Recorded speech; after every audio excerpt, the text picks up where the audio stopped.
Oi, pessoal. Boa noite. Vocês estão me ouvindo bem? Como é que tá aí para vocês? Como é que tá o som? Tá dando para me ouvir?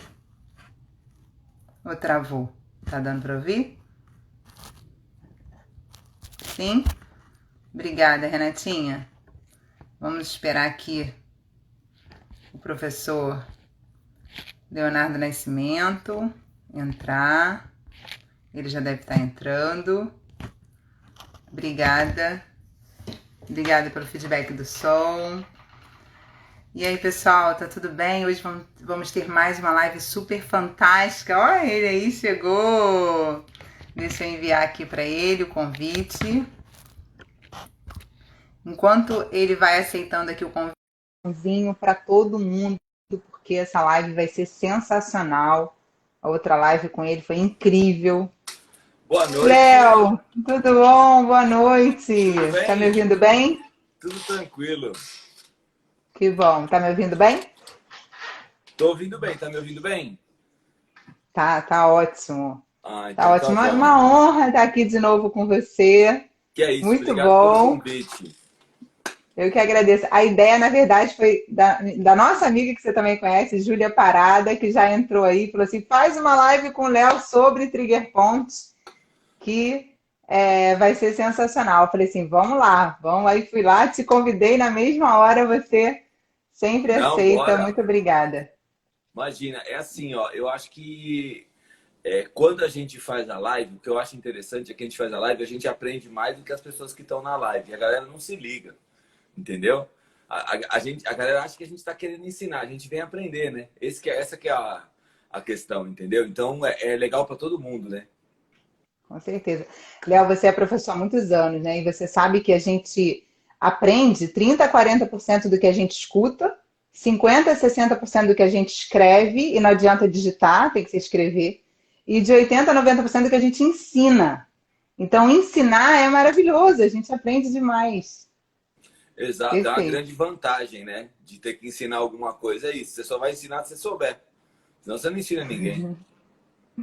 Verdade, perfeito. Ó, um monte de professor aí querido entrando, professor Júlio César, muita gente querida entrando. Uma honra ter você aqui também, Júlio.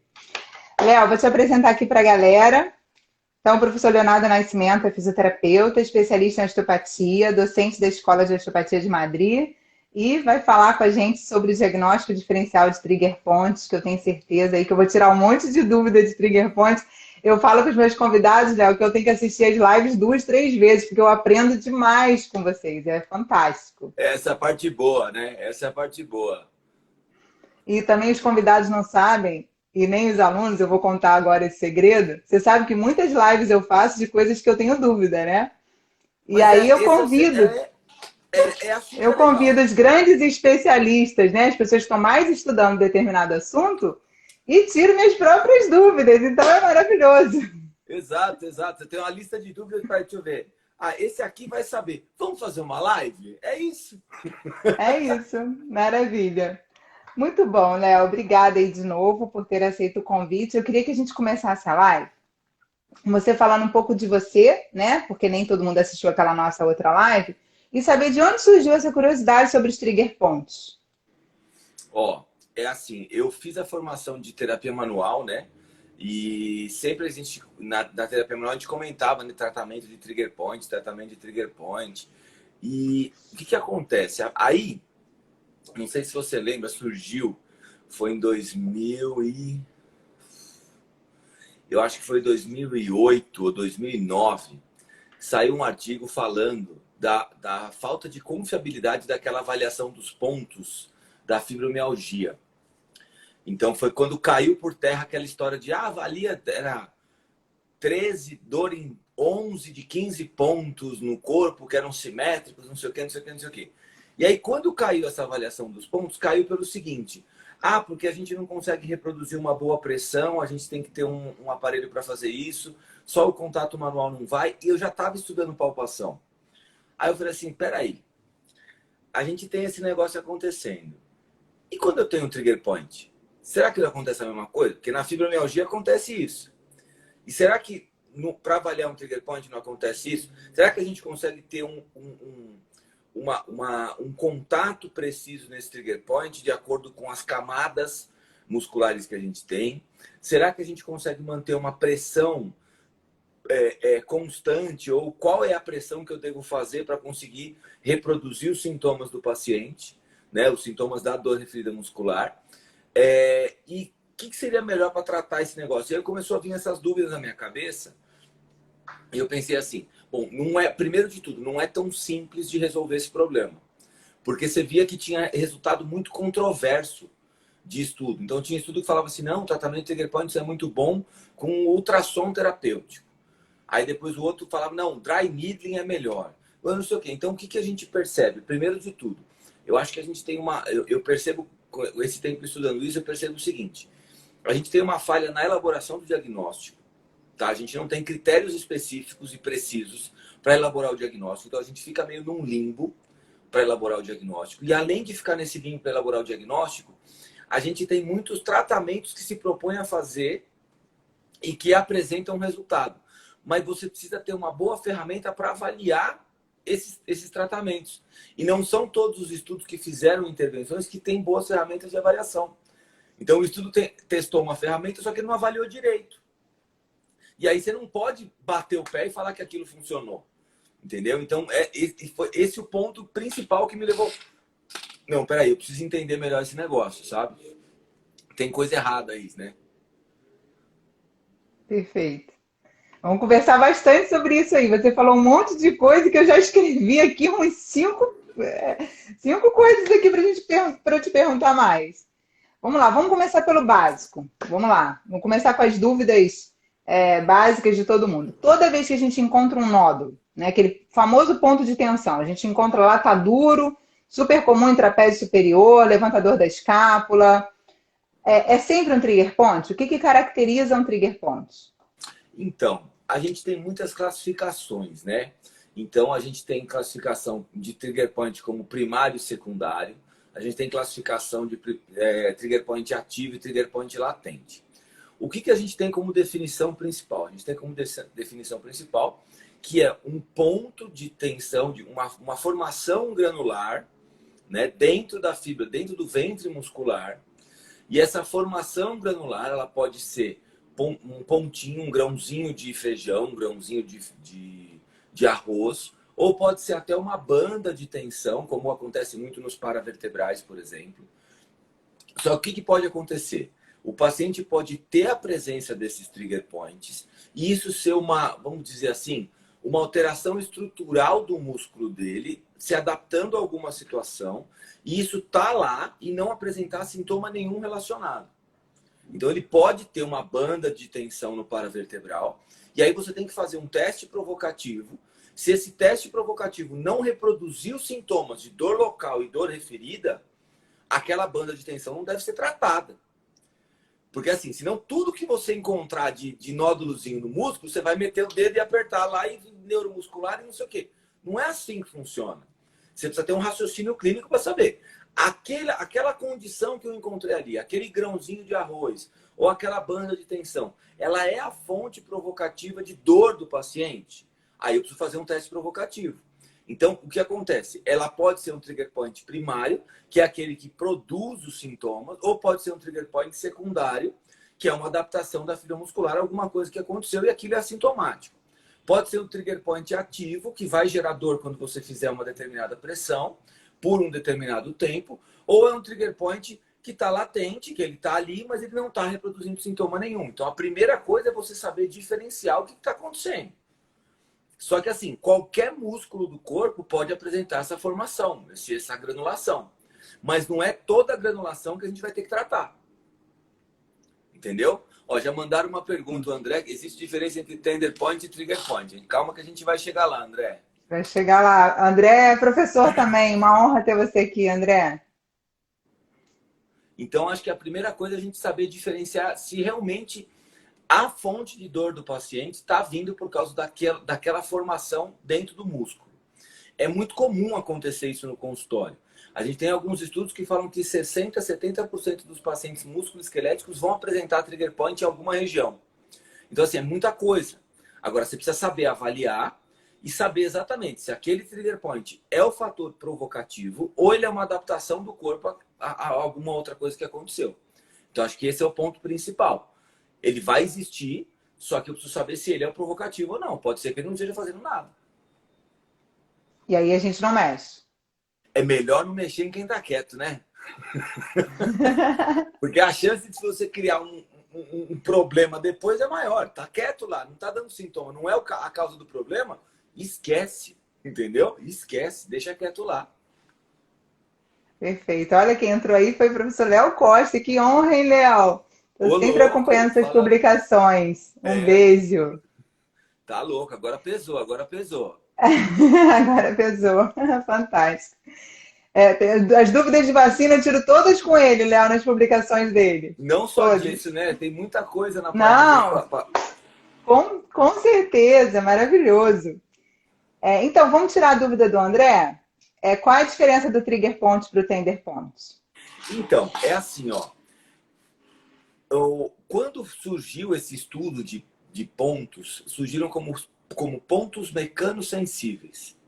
Esses pontos mecanosensíveis, eles estavam em qualquer parte do corpo.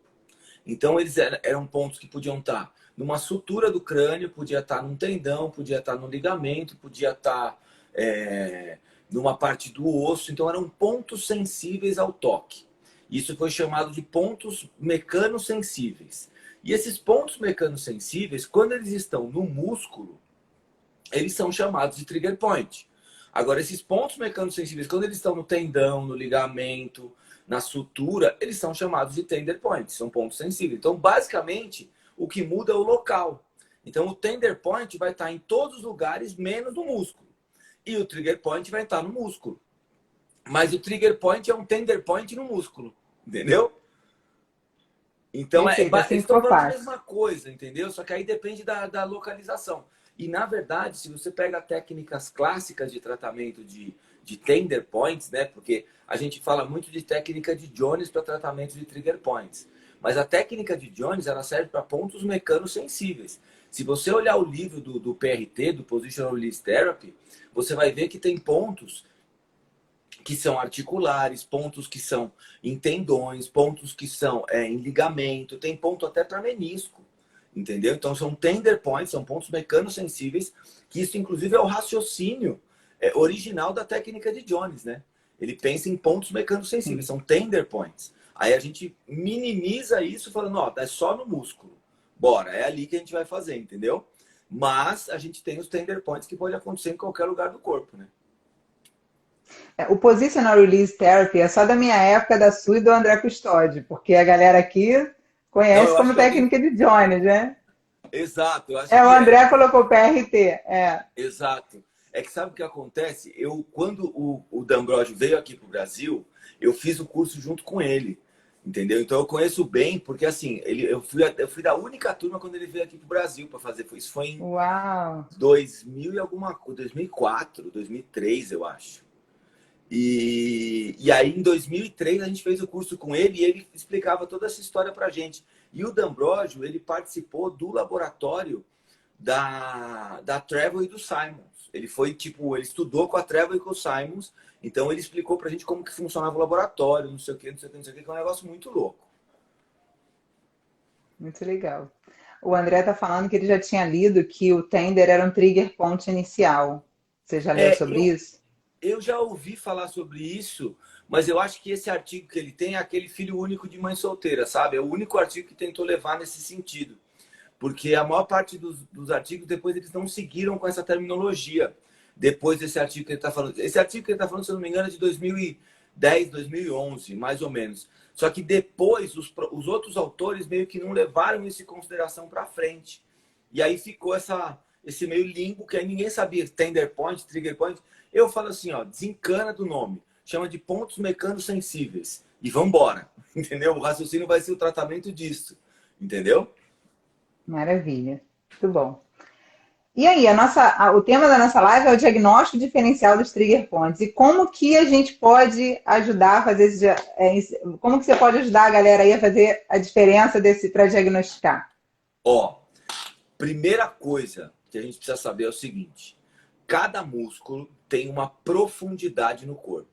Então, por exemplo, se você quiser avaliar um trigger point no trapézio, você vai usar uma pressão X. Se você quiser avaliar um trigger point no romboide, você vai ter que atravessar o trapézio.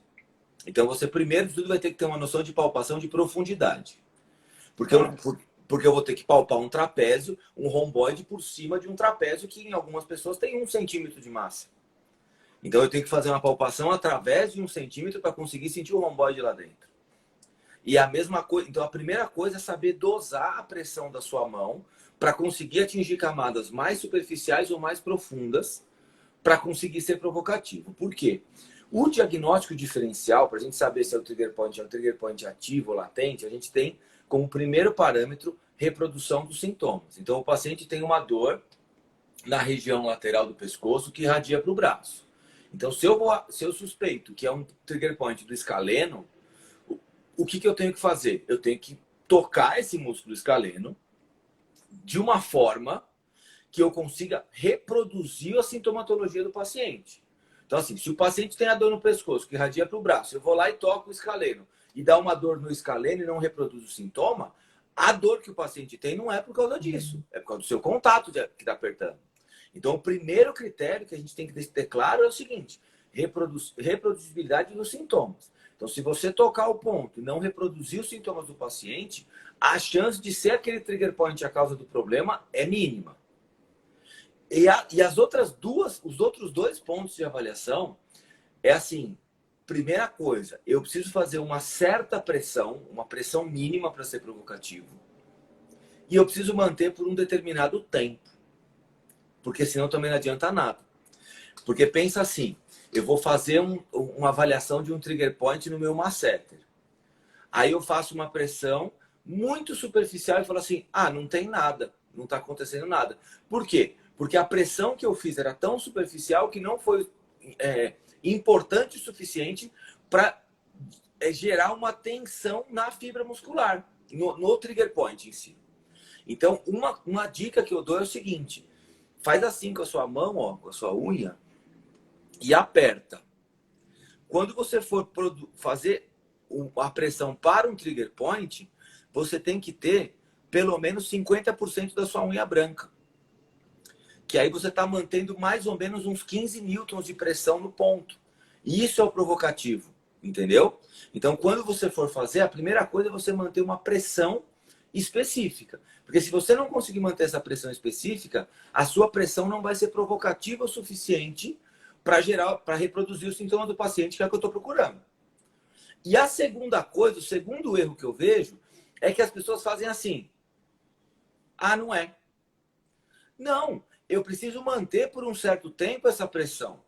Porque se eu não ficar por um certo tempo com essa pressão, pode não ser provocativo. Então a gente vê na literatura que eu tenho que manter uma pressão entre 10 e 20 newtons, e essa pressão entre 10 e 20 newtons deve ficar por 5 a 20 segundos e reproduzir os sintomas do paciente. Entendeu? Então a gente tem que ter um parâmetro mínimo para falar que é o trigger point ou não. Porque senão você vai ficar: ah, não é trigger point? Ah, não é trigger point? Não, peraí. Então você tem que ter, primeiro de tudo, noção da profundidade do músculo que você quer avaliar. Segunda coisa, você tem que saber que você tem que reproduzir os sintomas que o paciente está sentindo. E aí você tem que fazer uma pressão e um tempo. Se você não utilizar esses 4 parâmetros, você vai achar que um monte de coisa é trigger point que não é. E você vai achar que um monte de coisa que é trigger point, você vai falar assim: ah, não é provocativo, não reproduziu os sintomas, porque eu pus pouca pressão, porque eu fiquei pouco tempo, ou porque eu não atingi a camada da musculatura que eu precisava. Entendeu? Então, a gente precisa... E assim, precisa ter critério, entendeu? E o critério tem que ser o mais objetivo possível. Então, é tentar manter uma pressão constante, ter a noção da profundidade, manter por um certo tempo e reproduzir o sintoma do paciente. O Júlio está perguntando. Ah, você já vai ler, né? Ele está perguntando do algômetro, né? Ele está falando: você gosta de usar o algômetro ou prefere avaliar manualmente? É assim, dependendo do paciente eu uso o algômetro, dependendo do paciente eu avalio manualmente. Quando o paciente tem alguns outros mecanismos de dor ativados, por exemplo, uma sensibilização central, alguma dor nociplástica, aí eu uso algum instrumento para conseguir ter um pouco mais de precisão. Mas se eu percebo que ele não tem muito mecanismo de produção de dor, é um mecanismo mais muscular mesmo, aí eu já não uso o algômetro. Mas eu tenho o algômetro em algumas situações, eu acho que ele tira a nossa dúvida, sabe? Então, eu acho que é um investimento que vale a pena. Ele tira a nossa dúvida de será que é? Será que não é? Aí você já resolve de uma vez, entendeu? Então, para tirar a dúvida, acho que vale a pena o algômetro. Gustavo, a gente já vai falar de tratamento, aí eu coloco a sua pergunta no tratamento, pode Verdade, ser? verdade. Beleza. Léo, você pode falar um pouco da banda tensa? Você falou rapidamente sobre ela, você pode explicar um pouco mais para a galera? Então, o que acontece é assim, o trigger point e essa banda de tensão, eles são basicamente da mesma coisa. A gente tem o seguinte, né? A gente tem uma teoria, eu acho muito legal que tem duas teorias de formação de trigger point. Agora a gente tem uma outra que é mais aceita, que é um ponto hipersensível, não sei o que, não sei o que, não sei o que. Né? De terminações nervosas livres, não sei o que, não sei o que lá. Mas antigamente tinha duas teorias, que eu escutava as duas teorias e eu falava assim, mas elas estão falando a mesma coisa. E as pessoas falavam assim, mas não, elas estão falando a mesma coisa. Que era a teoria da crise de energia e a teoria da placa motora. Então, a teoria da crise de energia falava que era o seguinte, o músculo tinha recebido um ATP para fazer uma contração e não tinha recebido o segundo ATP para fazer o relaxamento. Aí ele fazia uma contração de uma fibra, que fazia um trejãozinho, ou uma banda de tensão, acontecia isso. E aí você fazia essa formação ou de banda ou pontual. E a outra teoria falava o seguinte, não, é a teoria da crise de energia. O músculo tem energia para fazer uma contração e não tem para fazer uma... Não, é a teoria da placa motora. A placa motora deslizou e fez uma contração e não conseguiu deslizar de volta para fazer um relaxamento. Falei, sim, mas se você tem um ATP, ela contrai, se você tem um ATP, ela relaxa. Então, a primeira teoria que fala da crise de energia e a segunda teoria que fala da placa motora, elas falam da mesma coisa. O que muda é a referência. Um está falando que é a energia, outro está falando que é o deslizamento da placa. Mas um acontece dependendo do outro. E a gente sabe hoje que isso acontece por formações hipersensíveis, como se fossem pequenas respostas de proteção dentro da fibra muscular de elementos até de elementos químicos que formam esse foco irritativo. Entendeu? Então você pode ter uma formação pontual ou você pode ter uma formação em banda de tensão. E aí você vai fazer. E normalmente essas bandas de tensão acontecem em músculos mais longos, né? Por exemplo, paravertebrais, às vezes no quadríceps, nos adutores, tá? Mas assim, você pega, por exemplo, no romboide, dificilmente ele faz normalmente um trigger point. Então depende da fibra do músculo, ele vai fazer uma banda de tensão grandona ou ele vai fazer pequenos trigger points. Mas basicamente é assim, a banda de tensão e o trigger point são a mesma coisa. Só que a banda de tensão é um monte de trigger point um do lado do outro, fazendo a banda de tensão, entendeu? São como se fossem vários trigger points em sequência. Mas são basicamente a mesma coisa, tem a mesma formação, né? Perfeito. O André está perguntando se tetanização isso. Não, não é uma tetanização, não chega a ser isso. É uma irritação na fibra muscular mesmo. É um foco irritativo na fibra muscular que aí produz uma contração meio que de proteção. Mas não chega a ser uma contração tetânica, não, está bem longe disso. Perfeito.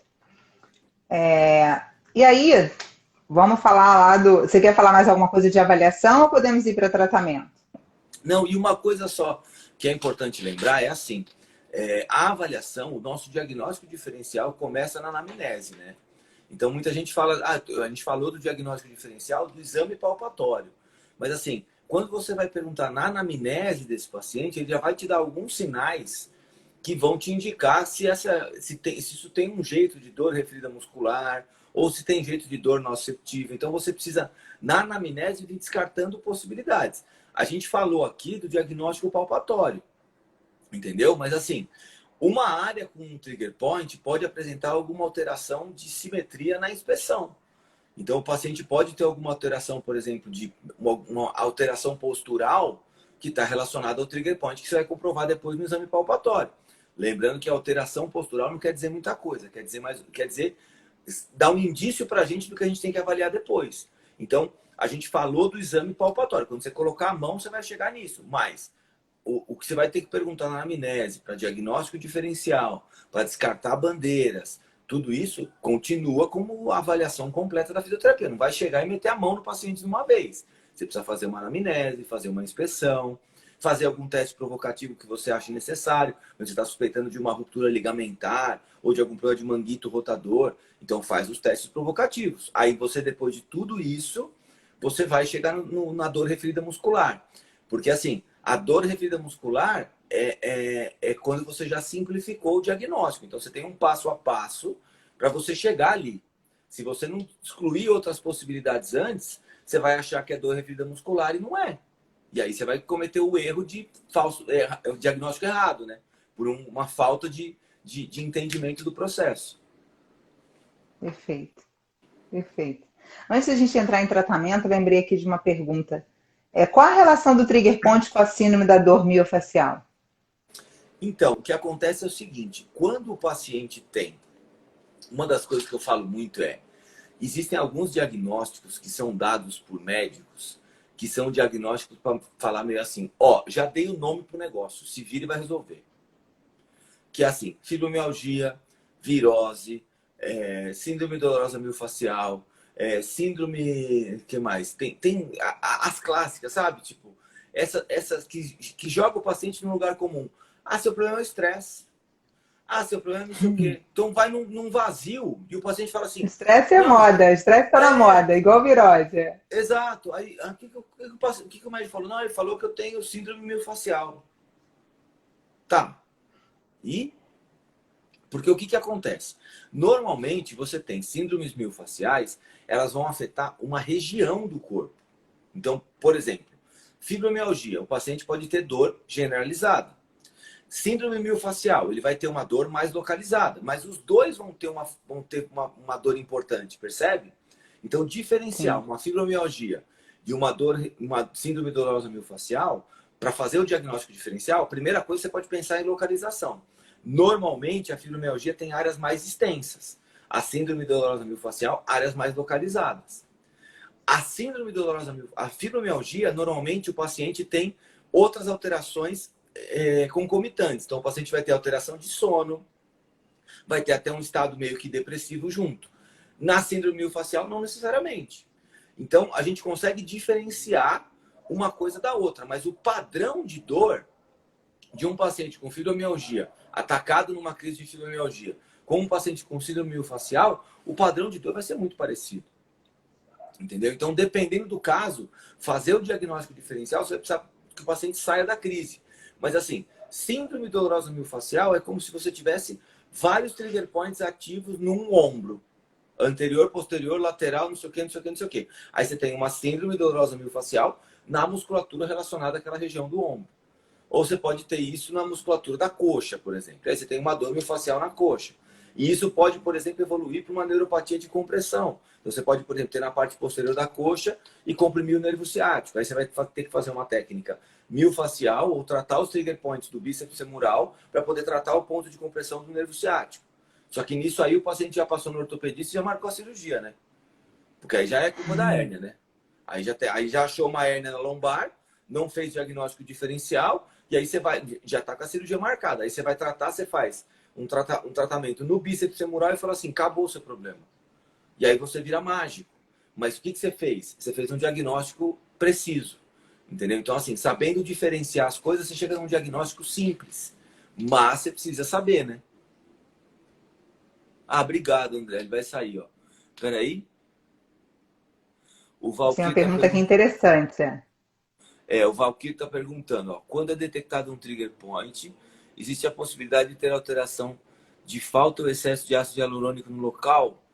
Então, isso sim, isso é uma das reações químicas que acontecem para ser o foco irritativo. A gente sabe hoje dessas alterações químicas que acontecem na região. Então, isso aí, o ácido hialurônico com outros agentes inflamatórios é um fator irritativo local, por isso que fica sensível ao toque, entendeu? E aí que pega. Uma das explicações é ele, né? Perfeito. E aí vamos para o tratamento, Léo. A gente tem técnica de Jones, músculo energia, e tem vários outros tratamentos aqui, que algumas coisas você já citou. Então tem dry needling, eletroterapia, enfim, o que que você usa, né, e o que que você tem de resultado e o que que tem na literatura? Ó, seguinte, tudo que você encontra na literatura sobre trigger point tem algum pequeno resultado em alguma situação específica. Por exemplo, ultrassom em trigger point de trapézio. Funciona bem pra caramba. Ultrassom em trigger point do quadríceps. Já não funciona tão bem. Ultrassom... Então, o que a gente percebe?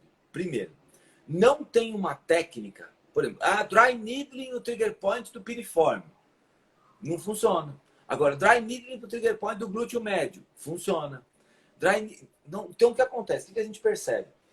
Depende da região, depende da profundidade, depende do recurso, depende de quem está usando o recurso. Ele vai ter mais efeito, ele vai ter menos efeito. Uma das coisas que eu falo o primeiro passo a gente já discutiu aqui. A gente precisa conseguir entender a fazer o diagnóstico para saber exatamente se é o trigger point a causa do problema. Sabendo que o trigger point é a causa do problema, o que a gente precisa fazer? Fala, Luiz. Beleza? O que acontece? Quando você descobre que é o trigger point, você pode utilizar eletroterapia, você pode utilizar dry needling, você pode utilizar a técnica de Jones, você pode utilizar técnicas miofasciais. Agora, o que a gente sabe primeiro de tudo? Que não funciona. Tá? Então vamos começar pelo o que a gente não deve utilizar que não funciona. Primeiro de tudo, ventosa. A gente não tem nenhum estudo sério falando que ventosa ajuda nos problemas miofasciais. Então é um recurso que não pode ser utilizado, porque nenhum estudo mostrou um parecer favorável a isso nessa condição. E eu vou falar, não tenho birra de ventosa, como parece que eu tenho. Mas o que acontece eu não sei qual é o raciocínio de se utilizar uma ventosa dentro da medicina tradicional chinesa. Entendeu? Eu não sei para que se usa ventosa nesse raciocínio. Eu não tenho formação em medicina tradicional chinesa e eu não posso julgar essa ventosa que eles utilizam. O que eu estou falando ventosa para tratamento miofascial não tem evidência. Então, o conselho que eu dou não invente de usar esse tipo de tratamento, porque ele não funciona nessa condição. Segunda coisa, a gente tem pouquíssimos estudos que se mostram favoráveis ao dry needling, por incrível que pareça, que é uma das técnicas mais utilizadas para trigger point. A gente tem, inclusive, uma revisão sistemática com meta-análise que apresenta resultados duvidosos a favor do dry needling. Então, assim, é uma técnica que é muito utilizada, porém, a gente não pode bater o pé e falar que ela é realmente eficaz para resolver essa condição. Tá? É o que eu te falei. Ela apresenta resultado interessante em alguns músculos e em outros não tanto. Então, como ela não tem um resultado universal dos estudos, aí o resultado da revisão sistemática joga um pouco para baixo. Entendeu? Então, assim, não são todos os estudos que estão mostrando resultados interessantes. Então, em algumas condições um pouco melhor, outras menos. O que eu percebi? Em geral, quando você faz um dry needling em músculos mais superficiais, você tem um resultado mais interessante. Em músculos mais profundos, não tanto. E aí a gente volta para aquela primeira parte que eu falei. Se você não consegue palpar o músculo, por exemplo, o romboide depois do trapézio, como é que você vai fazer uma técnica de dry needling nele se você não consegue tocar? Então aí é o erro da palpação. Então assim, desculpa, você não aprendeu a fazer palpação direito. Então como é que você vai fazer a agulha direito? Você não tem noção do que está acontecendo? Porque assim, saber anatomia não é saber anatomia palpatória. São coisas completamente diferentes. Né? Então assim, são muito diferentes. Você precisa conhecer a anatomia muito bem. Aí depois você precisa pegar aquela anatomia do livro, transformar essa anatomia do livro numa anatomia tridimensional para depois fazer a anatomia palpatória. Se você não passar por essa etapa, você não sabe fazer palpação. Você não tem noção de profundidade. Então, o que eu percebo é que o erro do que a gente vê nos estudos de dry needling será que aquela agulha que eu uso lá no piriforme, que tem sei lá quantos centímetros de agulha, não sei o que, não sei o que, não sei o que, eu consigo chegar no piriforme? Eu tenho minhas dúvidas. Será que fazer um agulhamento via abdominal para pessoas, por exemplo, nem sei se existe isso, tá? Porque eu também não sei dry needling. Mas será que eu fazer um agulhamento eu vou conseguir chegar no pessoas, por exemplo, na região do ligamento inguinal? Que aí ele fica mais... E se eu mais para cima, será que eu consigo? Então, assim, será que eu consigo um trigger point no romboide? Então, o que que acontece? A gente primeiro não tem muita noção qual é a profundidade, como é que eu vou atingir aquela musculatura. Então, eu acho que é um recurso que dá para utilizar numa condição específica. E aí, o que acontece? Digito pressão, sabe? Aquela famosa compressão isquêmica. Compressão isquêmica, tá aqui para te perguntar, acabei de anotar. Isso, já adivinhei. Compressão A isquêmica. galera também não deve conhecer, não, Léo. Isso. Ou digito pressão, não sei o que, não sei o que, não sei o que. O que que acontece? Eu acho que é uma técnica que não me agrada, não tem muitos estudos disso, mas tem estudo, os poucos estudos que tem se mostram favoráveis, tá? O que que acontece? Eu acho que é uma técnica que tem um custo-benefício muito ruim. Por quê? Porque você tem que fazer muita força e, ó, vou falar, quem já trabalhou com isso, eu já usei bastante. No final do dia, seus dedos ficam doendo. Porque você Eu tem que também fazer já usei muito. do nosso tempo, né? Mas não vamos entregar a nossa É. idade, mas é do nosso tempo. Então, o que acontece? É assim, qual que é o princípio da técnica? Vamos explicar que acho que não é, a maioria acho que não deve nem saber. A gente encontra o trigger point, faz toda aquela avaliação que a gente conversou, encontra o trigger point, aí eu faço uma compressão, gerando uma isquemia local, e essa compressão isquêmica eu vou gerar uma pressão negativa para levar o sangue de volta para reprogramar esse trigger point. É esse o princípio da técnica. O que que acontece? Você tem que fazer muita força. Você tem que fazer muita força. E, de novo, a gente vai cair naquela história do Você superficial e realmente tem profundo. que fazer uma isquemia, por isso que tem que fazer muita força, né? Exato. Então, mete o dedo e fica lá. Brrr, brrr. Então, assim, sinceramente, eu não acho que o custo... Eu acho que a gente tem coisa melhor do que isso. Não que isso não funcione, entendeu? Então, assim, quando você tiver com raiva do seu paciente, vai e faz. Porque também vai doer enquanto você estiver fazendo. Então, aquele paciente que chegou atrasado... Vamos deixar o contexto. Então, assim, ó, paciente que chega atrasado, paciente que atrasou o pagamento, que o cheque voltou, Que entendeu? falta consulta na hora da sessão. Exato. Ou aquele que fala assim, meu, sexta-feira tem como você me atender 9h30? Eu vou lá sexta. Esse aí já chega, você já faz só compressão isquêmica, entendeu? Esse é para isso que ela vai Boa. servir, tá? Então vamos deixar para essa situação. Agora o que acontece? No nosso dia a dia, a gente tem outras técnicas que são infinitamente melhores em termos de custo-benefício. Só que o problema não é você conseguir uma coisa para desligar a dor referida muscular. Isso não é a parte difícil. Porque se você fizer um TNS, que é um recurso simples de analgesia, ele vai ter um efeito no trigger point também. Se você fizer recurso simples, se você fizer gelo, ele vai ter uma diminuição da hipersensibilidade também. Entendeu? Agora, o que é interessante é que todo mundo trata o trigger point e todo mundo esquece do segundo passo. Porque não é uma dor referida muscular. Como é que você faz o músculo voltar a funcionar direito depois? É com tratamento passivo ou é com tratamento ativo? Ativo, tem que fazer exercício. Exato. Então, o problema não é o recurso para tratar o trigger point. Porque, por exemplo, se você fizer uma liberação miofascial manual no posterior de coxa, você trata todos os trigger points que estão ali. Só que se você não colocar esse paciente para ativar essa musculatura, fazer uma exposição gradativa a esse paciente, a alguns movimentos que ativem esses grupos musculares, depois de 24 horas ele vai ter trigger point no mesmo lugar. Então o grande problema é assim, as técnicas de compressão isquêmica funcionam, o dry needling vai funcionar em algumas situações, as técnicas de Jones vão funcionar, que são as minhas preferidas, as técnicas de Hoover também vão funcionar, que são no mesmo princípio do Jones, tá? Então essas técnicas assim, de custo-benefício, eu acho que para tratar efetivamente o trigger point é técnica de Jones, tá?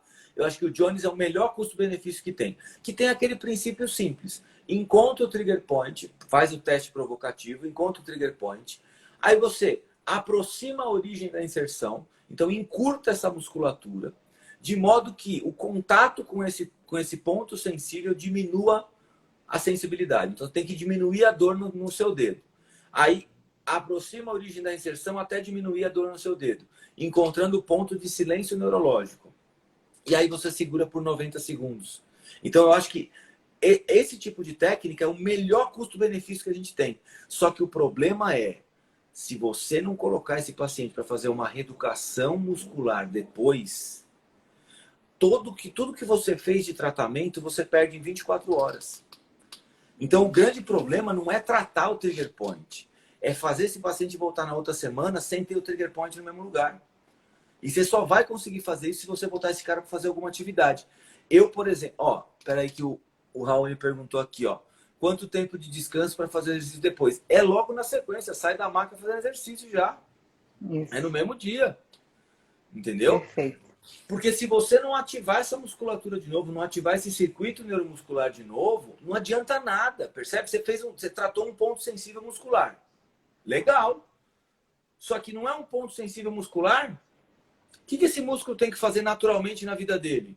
Fazer contração num determinado sentido, certo? É isso que você tem que trabalhar agora, esse controle muscular. Então, usar, por exemplo, eu uso bastante técnicas de Cabot, né? As diagonais do Cabot eu gosto bastante para cervical, para lombar, para o tronco. Eu gosto bastante. Para membro superior e para membro inferior, eu uso muito exercício com elástico depois, para dar um pouquinho de controle do movimento elástico. Eu acho que o elástico dá uma resistência interessante para a gente do que colocar carga efetivamente. Dependendo do caso, eu uso até um kettlebell para dar um pouco de resistência, entendeu? Mas assim, depende muito do que o paciente tem, qual que é a queixa dele. Então aí eu já penso um pouco, porque os nossos pacientes musculoesqueléticos, eles têm dor e têm incapacidade. Então eu penso assim, qual é a maior incapacidade que esse paciente tem? Quando eu vou trabalhar o recurso de movimento, eu já vou com o raciocínio da incapacidade dele. Então eu vou buscar qual a maior incapacidade que ele tem. Se era difícil sentar, vamos trabalhar o sentar. Se era difícil ficar em pé, vamos trabalhar ficar em pé. Se era difícil levantar o braço, vamos trabalhar levantar o braço. Então aí eu vou tentando criar uma condição para aquele músculo que eu acabei de desprogramar, não é a palavra boa, mas é mais ou menos isso. Então eu vou desprogramar aquela fibra muscular e aí eu vou reprogramar essa fibra num sentido específico de contração depois. Entendeu? Então, acho que esse é o ponto que faz muita diferença. Tratar o trigger point em si não é o difícil. O difícil é o paciente na outra semana não ter recidiva no mesmo lugar. Que é o que mais acontece, né? Mas acontece. Léo, você falou bastante das técnicas de Jones. Como é que as técnicas de Jones estão em relação à pesquisa? É assim, ó, tem algumas evidências interessantes com as técnicas de Jones, tá? Só que a gente fez, por exemplo, um estudo agora, foi um DO que foi lá na Espanha. Aí a gente fez o seguinte, a gente tratou de trigger point Posso contar uma historinha rapidinho? Eu tava dando uma aula no Rio. Aí o que aconteceu? Aí eu falei assim, gente, aí você vai tratar esse músculo aqui, e aí você faz uma técnica de Jones. Aí uma aluna, era uma aula de segundo ano, aí uma aluna levantou a mão e fez assim, professor, esse negócio de Jones aí, cada professor fala um negócio diferente. Eu falei, por que cada professor fala um negócio diferente? Não, tem professor que vem aqui que fala que tem que encontrar o ponto sensível, aproximar a origem da inserção e ficar 90 segundos. Eu falei, é isso. E tem outros professores que falam que tem que ficar 1,5 minutos. Aí eu falei, aí o que acontece? Eu comecei a rir. Porque eu achei que ela estava fazendo uma piada, entendeu? Porque eu falei, ela falou a mesma coisa. E ela não estava fazendo uma piada. Uau! Ela não consegue entender que 90 segundos e 1,5 minutos são a mesma coisa. Aí ela pegou, ficou um pouco brava e ela fez uma reclamação de mim depois. E ela falou assim, não, o professor ficou rindo da minha cara quando eu perguntei uma dúvida. Eu falei, mas eu achei que era piada, eu juro. Então assim, e eu não posso ensinar conversão de medida para uma pessoa que está na pós-graduação, né? A conversão de medida vem na 5ª série, né? Então, é quando a gente fazia aquelas fichinhas, né? Que colocava as unidades de medida e você preenchia. Aí você aprende a conversão de medida ali, né? De graus, minutos, segundos. Não é agora, entendeu? Já tinha que ter vindo com esse conceito. E aí, o que a gente fez? A gente foi Peraí, tu contou uma história, eu vou contar uma também. Uma vez eu estava em sala de aula, e aí já deve ter uns 10 anos já essa história. Eu já dou aula, vou fazer 20 anos. E aí eu estava numa sala de aula, numa pós-graduação também, era reabilitação de joelho. E aí eu fui ensinar a mobilização de patela, falar da tração da patela, do pós-operatório, liberar ali retináculo. Eu falei, ó, pega a patela, vamos começar fazendo uma tração para depois a gente mobilizar. Então você pega a patela e puxa em direção ao teto. Aí um aluno perguntou, professora, se na sala não tiver, se não tiver teto. Aí eu falei, eu pensei que era brincadeira, se não tiver teto. Aí eu falei assim, ué, você puxa pra cima? Ah, mas eu ri também, né? Porque você vai falar o quê? Se não tiver teto, você Exato. puxa pra cima. Aí ele falou assim, aí ele ficou assim, né? Assim, meio. Porque eu não dei gargalhada, mas eu dei aquela risadinha aí eu falei assim, ué, você puxa em direção a Deus, porque só Deus, né, para responder essa pergunta. Pede para ele que ele abençoa. É isso. Mas sabe o que que é? Mas vai São, lá. eu percebo que são pessoas que têm uma ansiedade tão grande e assim, quando não consegue digerir a informação antes de falar. Porque se parasse para pensar um pouco, ia se ligar, entendeu? Mas Claro, não conseguiu claro. digerir a informação e já saiu falando, E, às vezes entendeu? tá tão distraída também, né? Exato, exato, é bem isso mesmo. E aí o que acontece? Quando a gente vai é, é, tratar, era disso que a gente estava falando, né? Do tratamento efetivo, né? Era esse o Sim, assunto? Então, e aí a sim. gente fez um estudo lá A na técnica de Espanha. Jones em relação às pesquisas que você estava falando, Isso, isso. aí a gente fez um estudo lá na Espanha que a gente fez o seguinte: a gente tratou o trigger point do esternocleidomastoideu e do trapézio em 3 situações. Então a gente fez a técnica de Jones, seguiu todos esses princípios que eu falei. A gente fez a técnica de Jones por 30 segundos, por 60 segundos e por 90 segundos. Porque o que acontece? Se você pegar o livro do D'Ambrosio, aquele livro clássico de capa marrom, não sei o que, não sei o que, não sei o que, Aham. você vai ver que ele fala que a partir de 60 segundos você pode encontrar a melhora do sintoma. Mas essa é uma informação que fica meio jogada, porque depois ele vai falando 90 segundos no livro inteiro. Só que você pega no Perfeito. começo, no capítulo 1 ou 2, ele fala assim, ó, a partir de 60 segundos, você pode encontrar não sei o que, não sei o que, não sei o que. E a história do D'Ambrosio, como é que ele descobriu aquele negócio, a PRT em si, você sabe daquela história do paciente dele, né? Que não melhorava, da dor Não lombar. lembro. É assim, ó. Não O lembro. D'Ambrosio tinha uma clínica, e aí ele tinha um paciente com uma dor lombar que não melhorava, não evoluía bem. Aí o que, que ele fez? Esse paciente chegou e falou assim, meu, não sei mais o que fazer com esse cara. Eu já virei esse cara do avesso. Esse cara não melhora. Aí ele pegou o cara, colocou o cara deitado numa maca lá e falou assim, ó, vou colocar você numa posição confortável aqui e eu já venho. E aí ele colocou o cara numa posição acomodado com um travesseiro, não sei o que, não sei o que, não sei o que. O paciente não estava com dor, ele falou assim, agora o senhor fica aí. E aí ele ficou lá e ele pegou, saiu da sala e começou a perguntar pro pessoal da equipe o que, que ele poderia fazer com aquele paciente que ele não tinha feito. E aí ele se distraiu e esqueceu do paciente lá. E aí ele voltou depois de uns 20, 30 minutos, abriu a cortininha do box, olhou, o paciente estava dormindo. Aí ele falou para o paciente assim, pode levantar, por favor, não sei o que. O paciente levantou e falou, nossa, eu estou melhor das costas. Ele falou, isso, agora pode ir embora, pode voltar semana que vem. E não fez nada. Ele falou, bom, melhorou a dor, eu não vou mexer mais. Vai embora. E aí ele começou a perceber que tinha um padrão. Ele falou assim, pô, quando eu coloco os pacientes numa posição de relaxamento da dor que ele tem, e eu fico por um determinado tempo, eu consigo melhorar essa dor. Eu diminuo essa sensibilidade dolorosa. Então, e aí ele começou a estudar esse mecanismo. Aí ele foi para a neurofisiologia. E aí ele começou a perceber que 20 minutos dava, mais 10 minutos também, mais 5 também dava. E ele foi diminuindo o tempo e chegou nos 90 segundos. Só que aí o que acontece? Eu falei, será que os 60 segundos não dá uma diferença? Aí a gente pegou, fez 3 grupos de pacientes com trigger point no esternocleidomastoideu e no trapézio. A gente tratou num grupo 30 segundos, no outro grupo 60, no outro grupo 90. O que aconteceu? O grupo de 30 segundos não melhorou. Não teve melhora significativa. Com o algômetro e na amplitude de movimento. Não teve diferença. O grupo de 60 segundos e 90 segundos foi equivalente. Então, assim, o que a gente conseguiu ganhar no algômetro, na sensibilidade no ponto e na amplitude de movimento da cervical, a gente ganhou basicamente a mesma coisa em 60 segundos e 90 segundos. Ou seja, não sei como, tá? Não sei qual foi o estudo que o D'Ambrosio escreveu no livro isso, e tá certo. A partir de 60 segundos você já consegue ter o silêncio neurológico, o desligamento daquela hipersensibilidade local, entendeu? Então aí depois disso a gente já começou até, ó, A gente não publicou esse estudo ainda, a gente está estruturando o estudo para publicar. Mas vai sair alguma publicação já falando, ó, galera, a partir de 60 segundos já dá para parar, porque os 90 às vezes não é nem necessário.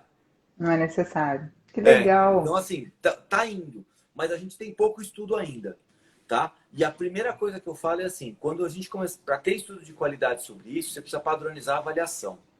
Então, nesse estudo, o mais importante quando a gente publicar é mostrar que, assim, a nossa avaliação de trigger point foi essa que eu descrevi para vocês. Entendeu? Essa padronizada. Então, a gente fez uma pressão X por um tempo tal, reproduzindo sintomas assim. Então, assim, tem critério. Porque, assim, eu tenho certeza, todo mundo tá aí na live e tá falando assim, ah, mas não era só apertar? Não. Não é só apertar e doer o que tá apertando. Tem que reproduzir o sintoma do paciente, tem que ter uma pressão específica na hora que você aperta, tem que manter por alguns segundos. Então, quando você tem esses critérios, você começa a ter critérios objetivos de avaliação. E o grande problema da fisioterapia é quando a gente tem critério subjetivo, que é aquela história assim, o paciente chega com muita dor e vai embora com pouca dor. Ele melhorou. Agora, o paciente chegou com dor 8 e foi embora com dor 4, ele melhorou 4 pontos. E o paciente que chegou com dor 8 e foi embora com dor 6, ele melhorou também. Então, assim, se eu não tivesse medido a intensidade, a escala de intensidade de dor, eu não tenho parâmetro. Então, assim, a gente precisa, como fisioterapeuta, aprender a começar a medir as coisas de forma objetiva. Pra gente. Tentar quantificar um pouco mais. E pro paciente também. Assim, ó, sua dor, quando você chegou aqui no primeiro dia, estava 8. Agora você me falou que sua dor está 4. Como que o senhor está falando que o senhor não melhorou? Sim. Entendeu? Então, assim, é ter critério mais objetivo. Acho que ajuda muito a gente. Com certeza. Com certeza. Eu tenho uma paciente com tendinopatia do supraespinal e ela... Eu não estou melhorando, Vanessa. Eu falei assim, nossa, a senhora chegou aqui e não abriu o braço. Falar, né? Não falei sim para ela. Nem 15 graus. Ela falou para mim que conseguiu pegar o ticket do estacionamento. Né? E ela estava feliz que pegou o ticket de estacionamento, mas eu acho que eu não estou melhorando tanto. Então, exato. É exatamente isso que você falou. Exato. Aí Perfeito. Você tem um critério objetivo, você fala assim, não, ó, a sua amplitude de movimento estava tanto, agora está tanto. A senhora melhorou. A sua funcionalidade está muito melhor. Só que para a percepção da paciente, o que ela queria estar fazendo? Jogando vôlei de praia. Dando um bloqueio. Não é assim também, né? Exatamente. Ó, o Valquir perguntou qual o princípio da aplicação do gelo. Estudos recentes apontam que para melhorar o deslizamento das faixas, o ideal seria aplicar 40 graus. O que você acha disso, Léo? O que é? Deixa eu ler a pergunta aqui, que eu não entendi. Não, tá muito lá atrás. Tá muito lá atrás. Eu anotei então. Aqui, ó. Qual o princípio da aplicação do gelo? Estudos recentes apontam que para melhorar o deslizamento das faixas, o ideal seria aplicar 40 graus. Ó, sinceramente, eu não sei. Eu nunca ouvi falar disso. Entendeu? E não sei responder. Eu nunca nem ouvi falar disso. Desculpa, Valquir. Fico devendo essa. Porque eu nunca ouvi falar dessa questão de aplicação do gelo para ter essa mobilização do tecido conjuntivo. Não sei mesmo, de verdade.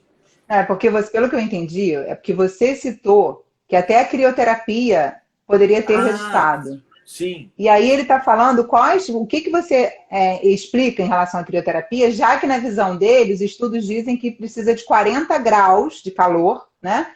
Para poder realmente deslizar as faixas. Essa é a dúvida então, dele. Na verdade, assim, eu não sei especificamente sobre esse estudo de crioterapia, mas tem alguns estudos de aplicação de gelo no local do trigger point que mostra que diminui a hipersensibilidade, entendeu? Por causa da informação de frio. Então, o que acontece? Essa modificação que acontece no trigger point por causa do gelo é quando você dá uma aferência de frio. Então, você desativa a terminação nervosa livre e ativa o receptor de frio no local. Então, quando você desliga um e liga o outro, você muda a via sensitiva. Aí você tira a hipersensibilidade local. Entendeu? O princípio é esse. Não é nem porque tem que alterar a temperatura, nada. É só que você dá um estímulo de frio no local que as terminações nervosas... Terminação nervosa é fio desencapado, né? Vai pegar tudo, entendeu? É um fio desencapado que tem lá. Então, ele vai pegar uma hipersensibilidade de tudo. Quando você dá uma informação de frio em uma região que tem um monte de terminação nervosa ativada, você manda a informação de frio, essa informação acaba sendo a mais importante daquele segmento e você desativa as terminações nervosas. É esse o princípio, entendeu? Acho que era isso que ele estava. A gente usava, pelo que eu entendi também, aquela famosa criomassagem, né, Léo? Que a gente botava para congelar o potinho do Redoxon, né? Isso. E aí faz com criomassagem. Isso, Perfeito. fazia no copinho de café com palitinho. Essa mesmo, Isso, essa mesmo. essa mesmo. Nossa, vou Léo, falar, ainda hein? tem umas... Daqui a pouco nós vamos falar do forno de beer, hein? Por favor, hein? Verdade. Léo, ainda tem mais umas perguntinhas. Dá para a gente passar uns 10 minutinhos ou vai te Claro, atrapalhar claro. aí? Vamos Tá? lá, vamos lá. Beleza.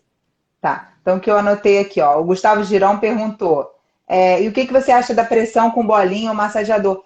Lembra que muita gente indica tem aquele ponto, deita em cima da bolinha, sabe isso? O que que você acha disso? Isso aí é o seguinte, é assim, ó.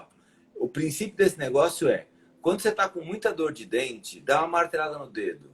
O dente melhora. É isso. Então, assim, é o princípio da contra-irritação, né? Então, você tem um foco irritativo tão grande num ponto muscular, aí você vai lá apertando com uma bolinha, com não sei o quê, e você vai fazendo um foco irritante no ponto ali, e aí essa contra-irritação diminui a sensibilidade local. É um tratamento paliativo, tá? Ele não trata efetivamente a causa do problema, porque, de novo, se esse paciente não fizer uma reeducação muscular depois, não vai adiantar nada. Entendeu? Então, é um tratamento paliativo que você pode até indicar para o seu paciente fazer em casa. Mas outra coisa. Aquele rolinho. Já tem a pergunta aí? Do rolinho que o pessoal usa no CrossFit? De liberação miofascial?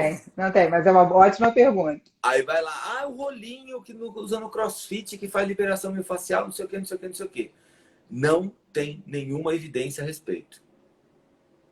Então, provavelmente o rolinho também funciona como substância contra-irritante. Então você amassa a fibra, irrita a fibra e desprograma. Então, na teoria, o que me parece é que ele funciona exatamente desse mesmo jeito. Porque não dá para liberar essa face dessa forma que a galera acha com o rolinho lá. É isso mesmo, é o pain release fenômeno, é isso mesmo, Gustavo. Esse alívio de dor pelo foco contra-irritante, que para mim é o princípio que o rolinho funciona. Então, assim, eu não utilizaria, entendeu? Eu acho que tem coisa melhor para fazer, sabe? Acho que esses tratamentos, eu acho que o paciente tem uma tendência a acostumar com isso. Por exemplo, compressão isquêmica. Quantos pacientes você fez compressão isquêmica, Vanessa, que vieram no outro atendimento e falaram que queria de novo? Muitos. Entendeu? Porque o negócio é meio É viciante. a famosa dor gostosa. A famosa dor Exato. gostosa. E aí o paciente... Aperta aí que é tão gostoso. E aí o que eu tenho medo? Do paciente se viciar em tratamento passivo. Entendeu? Porque ele vai falar assim, não, eu tô com aquela dorzinha de novo, faz aquele tratamento. E a gente sabe, o tratamento do músculo não pode ser passivo. Ele pode ter uma fase passiva, mas ele tem que ser efetivamente ativo. Entendeu? Então, o problema é você viciar o seu paciente em tratamento passivo em longo prazo. Isso é uma bosta que você faz com o seu paciente. É uma bosta. Então, o tratamento passivo funciona e funciona bem pra caramba. Por isso que a gente estuda tanto terapia manual, né? A gente também não é idiota. Né? Só que o que acontece? Ela tem um começo, meio e fim. E para uma dor referida muscular, eu preciso evoluir isso. Eu não posso ficar só no passivo. Entendeu? Então, o problema desse tratamento do rolinho, da ventosa, é que vicia o paciente. Entendeu? E ele vai querer fazer aquele negócio de novo para dar aquela contra-irritação, não sei o que, não sei o que, não sei o que. E não adianta nada. Em longo prazo não adianta nada. Perfeito. Janaína Cintas, uma honra tê-la aqui. Um beijo. Léo, você falou da eletroterapia, você citou ultrassom. Além do ultrassom, tem mais alguma coisa de eletroterapia que tem aí bom resultado? Olha lá, olha que me mandaram. Léo, sou grato pelo tratamento que você fez com ozônio e ventosa piscante. São coisas que funcionam super bem. Eletroterapia funciona. O TENS, tem alguns estudos interessantes com TENS, especialmente o TENS na zona de dor referida. Entendeu? Então, o TENS, no local do trigger point, ele não tem muita função. Mas quando tem aquela padrão de dor pro braço, o TENS costuma funcionar bem. Não local, entendeu? Então, assim, um ultrassom no local do trigger point, e aí a galera vai falar assim, nossa, ele está falando de ultrassom. Então, vai estudar no PubMed antes de falar bosta do ultrassom. Tá? Porque, assim, ultrassom todo mundo demoniza. Mas eu duvido que saibam usar. Entendeu? Então, assim, demonizar um negócio que você não faz ideia como é que funciona, eu acho muito errado. tem muito estudo bosta de ultrassom? Tem. E esse é o grande problema. Como tem de um monte de coisa, né? Exato. Só que assim, o ultrassom, eu lembro que uma vez eu brinquei, eu estava dando uma aula de metodologia, eu coloquei assim, galera, se liga, ultrassom no ombro. Tinha acho que tipo 8.000 artigos. Se você tem 8.000 artigos de uma intervenção numa condição específica, é lógico que você vai ter muito artigo bosta. Tá na cara que vai acontecer isso. Entendeu? E aí não é por causa disso que o ultrassom não funciona. É porque você não sabe usar ultrassom. Por exemplo, quando eu trabalhei com esporte de alto nível, na minha malinha tinha um ultrassom bonitinho lá. E ele funcionou bem pra caramba em tudo que eu precisei fazer. Num desespero absurdo. E assim, quem trabalha com esporte de alto nível tem que saber usar a eletroterapia e tirar da cartola uma analgesia pro cara. Entendeu? Senão não vai. E o ultrassom consegue fazer esse papel, consegue fazer muito bem esse papel. Então, assim, o ultrassom funciona bem para o trigger point local. E o TENS funciona bem para dor irradiada. Agora, por exemplo, recursos mais modernos. Como chama? Tem uma corrente, eu não lembro o nome da corrente. Interferencial? Eu acho que é. É uma que tem uma finalidade de analgesia, né? Não sei se é essa que você está falando, mas é interferencial. O que eu já vi é que você pode colocar com trigger point no meio. Sabe? Você coloca o trigger point no meio e você coloca os eletrodos em volta. Isso, que ela consegue resolver o fenômeno químico também. Ela ajuda a diminuir o fenômeno químico também. Entendeu? Então, assim, a interferencial, se é essa, não sei se eu estou me confundindo, ou se a gente se confundiu, mas eu acho que é essa que também tem um resultado interessante. Entendeu? Mas, assim, outros recursos aí não... Laser, Léo, você já leu alguma coisa? Laser, o que acontece? Laser funciona bem, tá? Ele funciona relativamente bem. Mas o que acontece? A quantidade de laser diferentes que a gente tem, a quantidade de aplicações diferentes que a gente tem, aí já entra naquele limbo que é assim, o laser tal para condição tal funciona assim. Outro laser para outra condição não funciona. Então, assim, em alguns estudos tem resultados muito bons de laser, mas eu não lembro se, assim, era músculo mais superficial ou músculo mais profundo, entendeu? Eu acho que o laser funciona bem também nos mais superficiais. Eu acho. Porque ele não consegue ter penetração em tecido muito profundo. Mais profunda. Faz sentido. O Sérgio está perguntando sobre eletrólise percutânea intratissular. Você sabe alguma coisa? Não sei. Também não. Eu não, isso aí é aquela... eu não sei. Eu já ouvi falar disso aí, mas eu nunca fui a fundo, não. Mas eu não encontrei muita evidência sobre isso em Trigger Point, não. Tá? Não vi, não. Não vi muita coisa, não. Léo, quando a gente pega a descrição da técnica de energia muscular, ou músculo-energia, ela é descrita também que ela serve para trigger point. O que você acha do uso dela no trigger point? Vou te falar um negócio. A músculo-energia, a gente tem um problema muito sério que é conceitual. É o seguinte, dentro da osteopatia, a gente chama de músculo-energia vários grupos de técnicas diferentes. Esse que é o primeiro problema. Então, por exemplo, você tem músculo-energia que você faz, por exemplo, assim. Você tem uma disfunção de extensão, rotação e inclinação esquerda. Aí tem um princípio da músculo-energia, o que você vai fazer? Você vai colocar, inverter os parâmetros, então você vai colocar inflexão, rotação e inclinação direita, vai pedir a contração a favor da disfunção e vai ganhar o movimento contrário. Essa não faz nada no trigger point. Entendeu? Essa é a clássica, é a músculo-energia clássica. Que você inverte os parâmetros, contrai a favor da disfunção e ganha o contrário. Essa é a descrição clássica. Qual que é o problema? Tem um Usa a inibição autogênica, né? Isso. Agora tem um outro problema que tem a técnica da miotensiva, que você contrai o músculo e relaxa aquele mesmo músculo. Por exemplo, você pode fazer uma miotensiva naquela posição do teste de Thomas, para pessoas. Então você pede para o paciente fazer o teste de Thomas, aí você segura a coxa do paciente, pede para ele fazer força para cima, e aí você ganha comprimento no pessoas. Essa funciona para o trigger point. Entendeu? Porque aí você está trabalhando com estiramento. Você contrai o músculo e estira o mesmo. Você contrai o próprio músculo que você quer relaxar. Exato. Aí funciona. Então, assim, quando a gente fala de músculo-energia, precisa tomar cuidado, porque vai cair no mesmo saco as técnicas de contração do agonista e antagonista, né, da inibição recíproca de Sherrington, e vai cair as técnicas miotensivas. Então, as miotensivas funcionam. Então, você contrai o músculo e estira o próprio músculo. Beleza. Então, essa que é autogênica. Eu Essa é troquei. Essa que é autogênica. autogênica. Você Então é contrai essa. o próprio músculo para relaxá-lo e ganhar amplitude. Exato, essa. Agora, a que você usa inibição recíproca de Sherrington não funciona para o trigger point, aí não adianta. Aí ela tem um ganho articular, é outra coisa. Então, cuidado só para Perfeito. colocar tudo no mesmo balaio. Perfeito. Ó, o Fábio, um beijo, Fábio. Uma honra você aqui também. O Fábio falou que é corrente galvânica, não é a interferencial, Fábio? É disso que você está falando? Que não tem muita Ah, evidência mesmo? eu acho que Ou é pode ser sobre a ele? galvânica. Aí eu sou muito ruim para eletro. Eu sou muito ruim, mas pode ser, pode ser. Pode ser a galvânica. É, não, porque. E fotobiomodulação.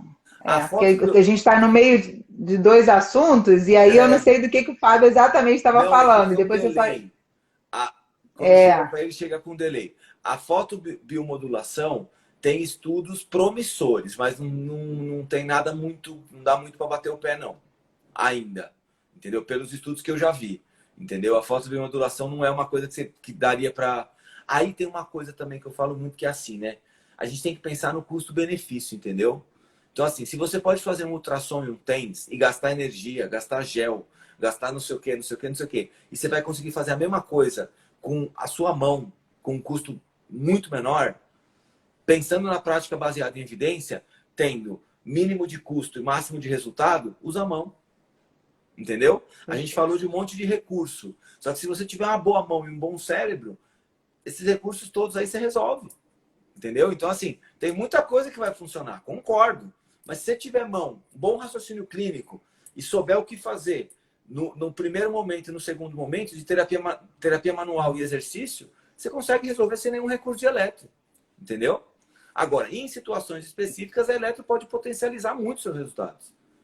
Mas, sim. nas situações clínicas de consultório, você pode trabalhar muito bem vários trigger points sem usar nenhum tipo de eletroterapia, sem problema.